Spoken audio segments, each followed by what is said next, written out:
السلام علیکم دوستو، آج شروع کرتے ہیں آدم علیہ السلام کی کہانی محمد ذیشان کے زبانی۔ اللہ نے آدم کو مٹی سے پیدا کیا اور اس کا خمیر تیار ہونے سے پہلے ہی اس نے فرشتوں کو یہ خبر دی کہ وہ بہت جلد مٹی سے ایک مخلوق پیدا کرنے والا ہے جو بشر کہلائے گی اور زمین پر ہماری خلافت کا شرف حاصل کرے گی۔ آدم کا خمیر مٹی سے گوتھا گیا اور ایسی مٹی سے گوتھا گیا جو بہت جلد ایک نئی تبدیلی قبول کر لینے والی تھی۔ جب یہ مٹی پکی ٹھیکری کی طرح آواز دینے اور کھنکھنانے لگی تو اللہ تعالیٰ نے اس مٹی کے پتلے میں روح پھونکی اور وہ ایک ہی وقت میں گوشت پوشت ہڈی پٹھے کا زندہ انسان بن گیا اور ارادہ، شعور، حصے، عقل اور وجدانی جذبات و کیفیت کا حامل نظر آنے لگا۔ تب فرشتوں کو حکم ہوا کہ تم اس کے سامنے سجدہ کرو۔ فوراً تمام فرشتوں نے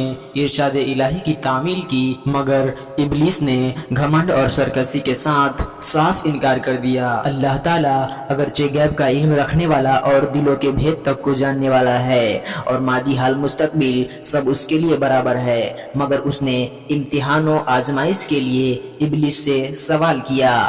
کس بات نے تجھے سجدے میں جانے سے روکا جبکہ میں نے تمہیں حکم دیا تھا؟ تو ابلیس نے جواب دیا، اس بات نے کہ میں آدم سے بہتر ہوں، تو نے مجھے آگ سے پیدا کیا اور اسے مٹی سے۔ شیطان کا مقصد یہ تھا کہ میں آدم سے افضل ہوں، اسی لیے کہ اللہ نے مجھ کو آگ سے بنایا اور آگ بلندی اور برتری چاہتی ہے اور آدم خاکی مخلوق، بھلا خاک کو آگ سے کیا نسبت؟ میں تمام حالاتوں میں آدم سے بہتر ہوں، اسی لیے وہ مجھے سجدہ کرے نہ کہ میں اس کے سامنے سجدہ کروں۔ مگر بدبخت شیطان اپنے گھمنڈ میں چور ہونے کی وجہ سے بھول گیا کہ جب تم اور آدم دونوں ہی اللہ کے مخلوق ہو تو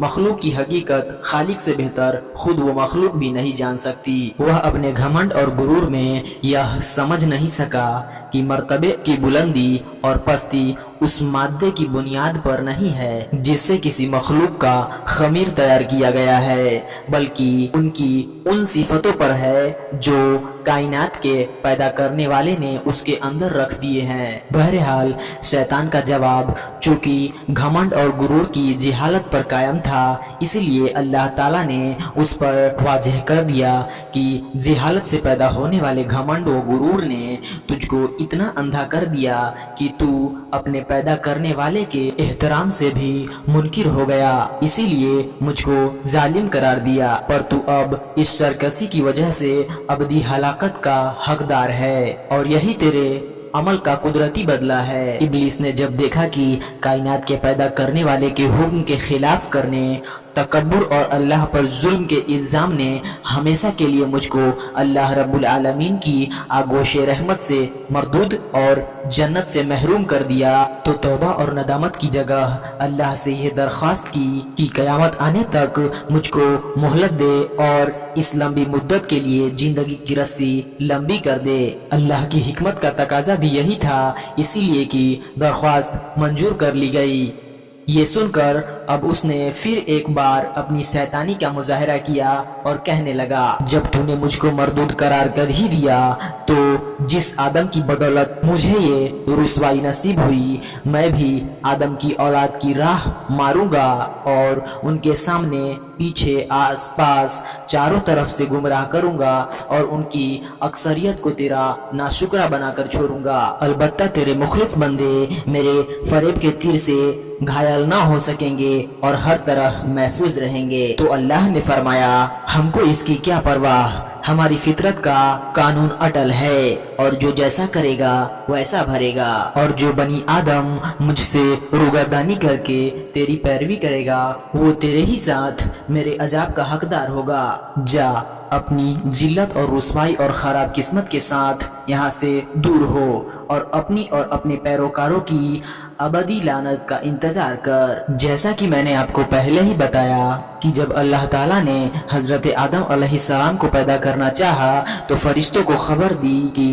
میں زمین پر اپنا خلیفہ بنانا چاہتا ہوں جو اختیار اور ارادے کا مالک ہوگا اور میری زمین پر جس کا تصرف کرنا چاہے گا کر سکے گا، اور اپنی ضرورتوں کے لیے اپنی مرضی کے مطابق کام لے سکے گا۔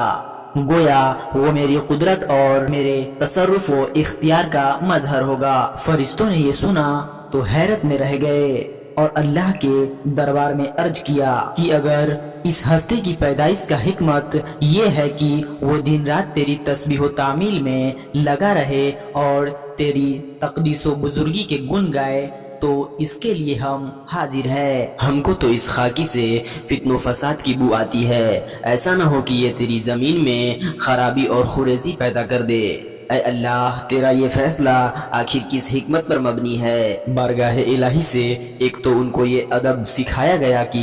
مخلوق کو خالق کے معاملے میں جلد بازی سے کام نہ لینی چاہیے، اور اس کی جانب سے حقیقت حال کے ظاہر ہونے سے پہلے ہی شک و شبہ کو سامنے نہ لانا چاہیے، اور وہ بھی اس طرح کی اس میں اپنی برائی اور برتری کا پہلو نکلتا ہو۔ کائنات کا پیدا کرنے والا ان سب حقیقتوں کو جانتا ہے جن کو تم نہیں جانتے، اور اس کے علم میں سب کچھ ہے۔ اس جگہ فرشتوں کا سوال اس لیے نہ تھا کہ وہ اللہ تعالیٰ سے مناظرہ یا اس کے فیصلے کے متعلق مشگافی کرے، بلکہ وہ آدم کی پیدائش کا سبب معلوم کرنا چاہتے تھے، اور یہ کہ اس کے خلیفہ بننے میں کیا حکمت ہے۔ ان کی خواہش تھی کہ اس حکمت کا راز ان پر بھی کھل جائے، اسی لیے ان کے طرز ادا اور مقصد کی تعبیر میں کوتاہی پر تنبیہ کے بعد اللہ تعالیٰ نے یہ پسند فرمایا کہ ان کے اس سوال کا جواب عمل و فعل کے ذریعے اس طرح دیا جائے کہ ان کو اپنے آپ آدمی کی برتری اور اللہ کی حکمت کی بلندی اور اونچائی کو نہ صرف ماننا پڑے بلکہ اپنی درماندگی اور عزت کا بھی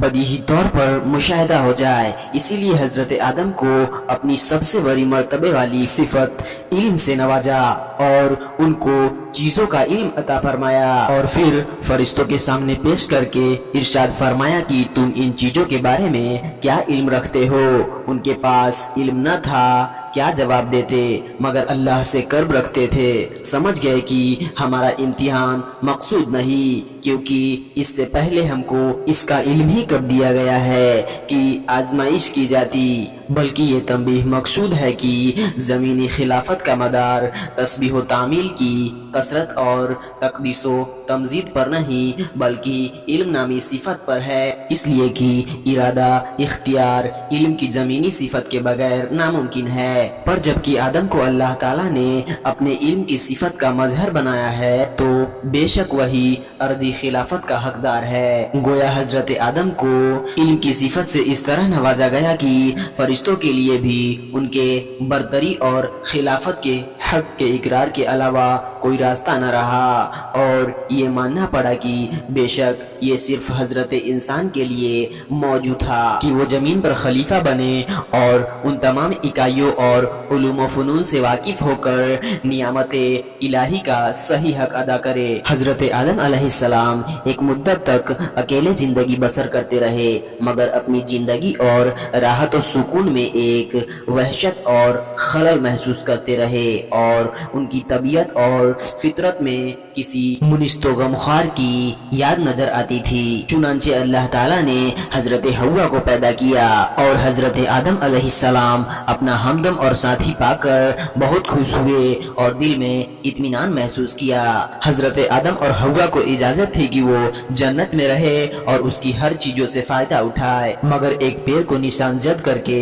بتا دیا گیا کہ اس کو نہ کھائے بلکہ اس کے پاس تک نہ جائے۔ اب ابلیس کو ایک موقع ہاتھ آیا اور اس نے حضرت آدم اور حوا کے دل میں وسوسہ ڈالا کہ یہ پیر جنت کا پیر ہے، اس کا پھل کھانا جنت میں ہمیشہ آرام و سکون اور اللہ کی قرب پانے کی ضمانت دیتا ہے، اور قسمیں کھا کر ان کو بتایا کہ میں تمہارا خیر خواہ ہوں، دشمن نہیں۔ یہ سن کر حضرت آدم کو انسانی اور بشری خواص میں سب سے پہلے نسیاں یعنی بھول چوک نے ظہور کیا، اور یہ بھول بیٹھے کہ اللہ کا یہ حکم ضروری تھا، نہ کہ رب کی اور سے کوئی مشورہ۔ آخر کار جنت کے ہمیشہ قیام اور اللہ کے قرب کے عزم میں لغزش پیدا کر دی، اور انہوں نے